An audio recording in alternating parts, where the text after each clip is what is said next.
Hello guys, അപ്പോൾ ഇന്ന് നമ്മൾ വളരെ ദൃഢമായി മനസ്സിനെ പറഞ്ഞുറപ്പിച്ചാട്ടാണ് എണീച്ചത്. ഇന്ന് ഡയറ്റ് സ്റ്റാർട്ട് ചെയ്യുന്നു. അങ്ങനെ ഞാൻ സ്റ്റാർട്ട് ചെയ്തു ഗായ്സ്. ഒരു ഗ്ലാസ് ചൂടുവെള്ളവും അതിലൊരു കറുവപ്പട്ടയിട്ട് സ്റ്റാർട്ട് ചെയ്ത് അതിനുശേഷം വളരെ ലഘുവായിട്ടൊരു ബ്രേക്ക്ഫാസ്റ്റ് കഴിക്കാൻ വിചാരിച്ചു. ഒരു ബന്നും ഒരു ബുൾസയും ഉണ്ടാക്കി കഴിച്ചു ഗായ്സ്. അങ്ങനെ പിന്നെ മോന് വേണ്ടി കുറച്ച് പഴം വാട്ടിയതുണ്ടാക്കി. അപ്പോൾ മധുരം ഒട്ടും കഴിക്കില്ലെന്ന് വിചാരിച്ചതാണ്. അപ്പോൾ മോൻ ഇത്തിരി ബാക്കി വെച്ചു, അതെടുത്ത് കഴിച്ചു. പിന്നെ ഇതാ എൻ്റെ അനിയത്തിൻ്റെ സ്പെഷ്യലായിട്ടുള്ള ചിക്കൻ ഉപ്പുമാവ്, അത് കഴിച്ചു.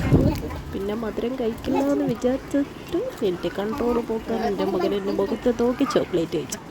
അങ്ങനെ ഞാനത് പിടിച്ചിട്ട് കഴിച്ചു. അപ്പോൾ ഇതാ അനിയത്തിൻ്റെ അടുത്ത വെറൈറ്റി എഗ്ഗ് ബിരിയാണി ചിക്കൻ മധുരം കഴിക്കണമല്ലോ, അങ്ങനെ അടുത്തൊരു ലഡു കഴിച്ച്. അതിനുശേഷം ബർത്ത്ഡേ സ്പെഷ്യൽ എന്ന് പറഞ്ഞാൽ വേറൊരു വെറൈറ്റി ഐസ്ക്രീം കേക്ക്. അങ്ങനെ ഇന്നത്തെ ഡയറ്റ് എല്ലാം കൊളായി ഗൈസ്. അങ്ങനെ നാളെ മുതൽ ഡയറ്റ് ചെയ്യാമെന്ന് വിചാരിച്ചു. ഭക്ഷണം കഴിച്ചു.